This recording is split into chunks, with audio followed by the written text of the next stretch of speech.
My dear students, আজকের আলোচ্য topic মাধ্যমিক 2026 English grammar suggestion. fill in the blanks with correct verb forms. 29.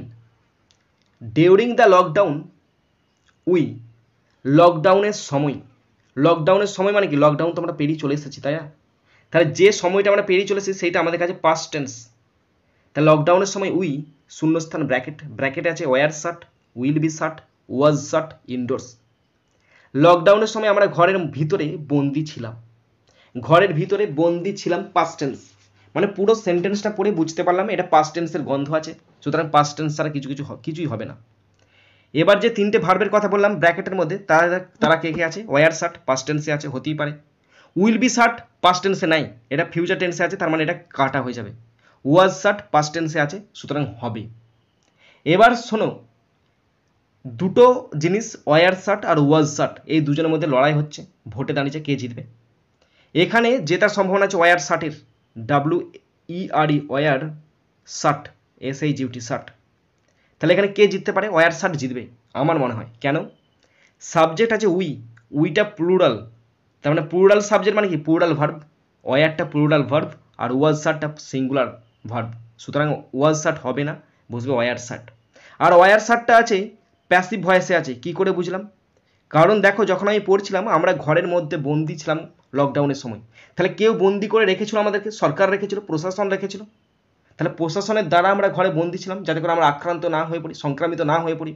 তাহলে কারোর দ্বারা হচ্ছে, তাই এখানে ওয়ার শাটটা প্যাসিভ ভয়েসে আছে এবং এখানে ওয়ার শাটটাই বসবে। কেন? উই সাবজেক্ট আছে, উইটা প্লুরাল, তাই ওয়ার শাটটাও প্লুরাল মিশে গেল, তাহলে ওয়ার শাট বসে গেল। ইনডোরসের মধ্যে বন্দি ছিলাম with no help from maids, আমাদের চাকর বাকরদের কাছ থেকে কোনোরকম কোনো সাহায্য পাইনি। তার মানে কি পাস্ট টেন্সে শুরু হয়েছে, তো পুরোটাই কিন্তু পাস্ট টেন্সে হবে। দেখো তারপর কি বলছে, আমরা শূন্যস্থান bracket divided all household chores among themselves, আমরা আমাদের নিজেদের মধ্যে বাড়ির কাজগুলো সমস্ত কিছু ভাগ করে নিয়েছিলাম, নিজেরাই ভাগ করেছিলাম। আমরা বাড়ির কাজগুলো নিজেরাই ভাগ করেছিলাম, তাহলে পাস্ট টেন্স তো, তাহলে পাস্ট টেন্স মানে পাস্ট টেন্স বসবে। তাহলে এখানে কে কে হবে নি? এখানে দেখো ভার্ব আছে, ডিভাইড আছে, এটা হবে না, V1 আছে, দরকার নাই, হবেই না। ইজ ডিভাইড, এটা তো মোটেই হবে না। ইজের পর কখনো V1 বসে? ইজের পর কখনো V1 নয়, V3 বসে, তাই এখানে ইজ ডিভাইডও হচ্ছে না। তাহলে বসছে কি? ডিভাইডেড। পাস্ট টেন্সে আছে, V2 তে আছে, তাহলে ডিভাইডেডটাই হবে, DIVIDED। We divided all household chores among themselves, among ourselves, আমরা নিজেদের মধ্যে বাড়ির কাজগুলো ভাগ করে নিয়েছিলাম। দ্য চিলড্রেন টু, শিশুরাও শূন্যস্থান ব্র্যাকেট আছে হেল্পড আস এ লট, শিশুরাও আমাদেরকে প্রচুর সাহায্য করেছিল, মানে শিশুরা নিজেরাই করছে সাহায্য, তার মানে শিশুরা কি? সাবজেক্ট। শিশুরাটা সাবজেক্ট, মানে তখন সাহায্য করেছে পাস্ট টেন্সে, তাহলে পাস্ট টেন্সই বসবে এখানে। শিশুরা, এটা প্লুরালে করা আছে, তার মানে প্লুরাল সাবজেক্ট আছে, প্লুরাল ভার্ব বসবে। তাহলে প্লুরাল ভার্ব কে কে আছে? হেল্প প্লুরাল ভার্ব আছে, হেল্পসটা হবে না কারণ এটা প্রেজেন্ট টেন্সের সিঙ্গুলার ভার্ব, তাহলে এটা হচ্ছে না। আর হেল্পটা হতে পারে, এটা V2 তে আছে। মানে পাস্ট টেন্সের যে মেন ভার্ব তার সিঙ্গুলার প্লুরাল জানার দরকার নাই, প্রেজেন্ট টেন্স হলে সিঙ্গুলার প্লুরাল জানতে হবে, কিন্তু পাস্ট টেন্সের কোনটা সিঙ্গুলার ভার্ব কোনটা প্লুরাল ভার্ব সেটা অক্সিলারি ভার্বকে দেখে বুঝতে হয়। যেহেতু এখানে হেল্প আছে আর এখানে হেল্প আছে, যেহেতু এটা পাস্ট টেন্সের ঘটনা, তাই এখানে হেল্পটা বাদ চলে যাচ্ছে, এখানে হবে হেল্পড। শিশুরা আমাদেরকে প্রচুর সাহায্য করেছিল, বুঝতে পারলাম না? শিশুরা আমাদেরকে প্রচুর সাহায্য করেছিল। মাই ডিয়ার স্টুডেন্টস, আমি ইউটিউব এবং ফেসবুকের মাধ্যমে ফ্রি কোচিং দিয়ে থাকি ক্লাস 5 to 10 ছাত্রছাত্রীদের। এখানে আমি গ্রামার শেখাই, রাইটিং শেখাই এবং টেক্সট পড়িয়ে থাকি।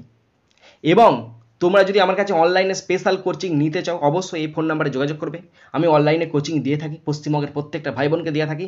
এবং অনলাইনে আমি দিয়ে থাকি স্পেশাল গ্রামার শেখাই, বেসিক টু অ্যাডভান্স লেভেল, এবং রাইটিং শেখাই, বেঙ্গলি অথবা ইংলিশ রাইটিং শেখাই, সেটা বেঙ্গলি হতে পারে, ইংলিশ হতে পারে, এবং বেসিক টু অ্যাডভান্স লেভেলের রাইটিং শেখাই, এবং অবশ্যই টেক্সট পড়িয়ে থাকি। তোমরা অবশ্যই এই ফোন নাম্বারে যোগাযোগ করে পুরো ব্যাপারটা ভালো করে বুঝে নেবে। নেক্সট 30, হোয়েন মিসেস গুপ্তা শূন্যস্থান bracket returned was returning home, যখন মিসেস গুপ্তা বাড়ি ফিরছিলেন। এই হোয়েন যখন থাকবে না, তখন কিন্তু এর 100%-এর মধ্যে 90% পাস্ট টেন্স হওয়ার সম্ভাবনা থাকবে। দেখো না, তোমরা পড়ো, যখন মিসেস গুপ্তা বাড়ি ফিরছিলেন, সিম্পল ঘটনা, বাড়ি ফিরছিলেন। হোম সি নোটিস, তিনি লক্ষ্য করেছেন অ্যাট ওয়ান্স, হঠাৎ করে, দ্যাট থিভস, সেই সমস্ত চোরগুলোকে যারা প্রবেশ করেছিল তার বাড়িতে ডিউরিং হার অ্যাবসেন্স, তার অজান্তে প্রবেশ করেছিল। এবার দেখো কি বসবে, এখানে কিন্তু একটা সেন্টেন্স, এই হোয়েন থেকে একবারে অ্যাবসেন্স পর্যন্ত একটা বড় সেন্টেন্স, এর মধ্যে দুটো ঘটনা বোঝাচ্ছে। যখন মিসেস গুপ্তা বাড়ি ফিরছিলেন তিনি সেই সময় দেখছেন কিছু চোর তার বাড়িতে ঢুকেছিল। তাহলে কিছু চোর তার বাড়িতে ঢুকেছিল মানে কি, কোনটা, চোরগুলো আগে তার বাড়িতে ঢুকেছিল এবং তিনি তারপরে ফিরছেন। তাহলে পাস্ট টেন্সে আমাকে বলো পাস্ট টেন্সের কোন টেন্সটা দুটো ঘটনা বোঝায়, এবং দুটো ঘটনার মধ্যে যেটা আগে ঘটে সেটা পাস্ট পারফেক্ট টেন্স, আর যেটা পরে ঘটে সেটা সিম্পল পাস্ট টেন্স। তাহলে কোন টেন্সটা, পাস্ট পারফেক্ট টেন্সটা। তাহলে এখানে চোরগুলো তো আগে ঢুকেছিল, এই যে দ্য থিভস চোরগুলো, তাহলে চোরগুলো আগে ঢুকছে মানে কোনটা, চোরটা আগে ঢুকছে মানে পাস্ট পারফেক্ট টেন্স। তাহলে এখানে হবে past perfect had entered, had entered, ENTERED, সে দেখেছিল চোরগুলো তার ঘরের ভিতরে ঢুকেছিল। তাহলে হ্যাড এন্টার হলো চোরের ক্ষেত্রে। এবার তিনি যখন আসছিলেন মানে সিম্পল ঘটনা, সিম্পল পাস্ট টেন্স বসবে, তাহলে রিটার্ন বসবে RETURN, রিটার্নড, যখন তিনি বাড়ি ফিরছিলেন রিটার্নড। এখানে রিটার্ন কেন বসেনি, কারণ পাস্ট টেন্স তো বলেই দিলাম, তাহলে রিটার্নটা পাস্ট টেন্সে নাই, তাই এটা কেটে গেল।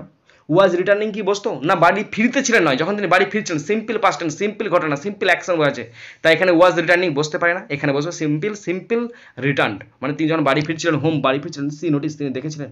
অ্যাট ওয়ান্স হঠাৎ করে, দ্যাট যে থিভস মানে চোরগুলো বাড়িতে ঢুকেছিল তার বাড়িতে ডিউরিং হার অ্যাবসেন্স, তার অনুপস্থিতি। তাহলে ডিউরিং হার অ্যাবসেন্স মানে কি, চোরগুলো সেই যখন বাড়িতে থাকেন তার আগে ঢুকেছিল, তার আগে মানে পাস্ট পারফেক্ট টেন্স, তার আগে হ্যাড এন্টার বসে গেল, had entered, ENTERED, had enter বসে গেল। দ্য লোকাল পুলিশ স্টেশন, স্থানীয় পুলিশ স্টেশন, তারপর ব্যাকেটে আছে ওয়াজ ইনফর্মিং, স্থানীয় পুলিশ স্টেশন তাকে ফোন করে জানাচ্ছে যে তোমার ঘরেতে চোর ঢুকেছে, না হ্যাড ইনফর্ম মানে সে জানিয়েছিল, পুলিশ জানিয়েছিল, না ওয়াজ ইনফর্ম না পুলিশ স্টেশনকে জানানো হয়েছিল। তিনি দেখলেন যে চোরগুলো তার বাড়িতে ঢুকেছিল, তখন তিনি পুলিশের থানাতে ফোন করলেন যে স্যার আমার বাড়িতে চোর ডাকাত ঢুকেছে, মানে পুলিশ স্টেশনকে জানানো হয়েছে। এখানে পুলিশ স্টেশন নিজে কাজ করছে না, পুলিশ স্টেশনকে বলা হচ্ছে, পুলিশ স্টেশনকে ইনফর্ম করা হচ্ছে কারোর দ্বারা। তা কারোর দ্বারা মানে কি প্যাসিভ ভয়েস, তাহলে প্যাসিভ ভয়েসে কোনটা আছে, প্যাসিভ ভয়েসে ওয়াজ ইনফর্মিং মোটেই নাই, হ্যাড ইনফর্মড মোটেই নাই, ওয়াজ ইনফর্মটা প্যাসিভ ভয়েসে আছে, ওয়াজ ইনফর্মড এটা প্যাসিভ ভয়েসে আছে। হ্যাড ইনফর্মটা কেন প্যাসিভ ভয়েসে হলো না, কেননা এটা পাস্ট পারফেক্ট টেন্সের গঠন, হ্যাড ইনফর্মটা পাস্ট পারফেক্ট টেন্সের গঠন, যদি হ্যাড এর পর বিন থাকতো তাহলে এটা হতো হ্যাড বিন পারফর্ম, তখন কিন্তু প্যাসিভ ভয়েসে হতো। এখানে ওয়াজ আছে, তারপরে V3 আছে, ওয়াজ V3 কোনো টেন্সে বসে না, এটা শুধুমাত্র প্যাসিভ ভয়েসে বসে, তাই এখানে প্যাসিভ ভয়েস হিসেবে ওয়াজ ইনফর্মড বসে গেল। ওয়াজ ইনফর্ম তাকে জানানো হয়েছিল, ইমিডিয়েটলি মানে তৎক্ষণাৎ।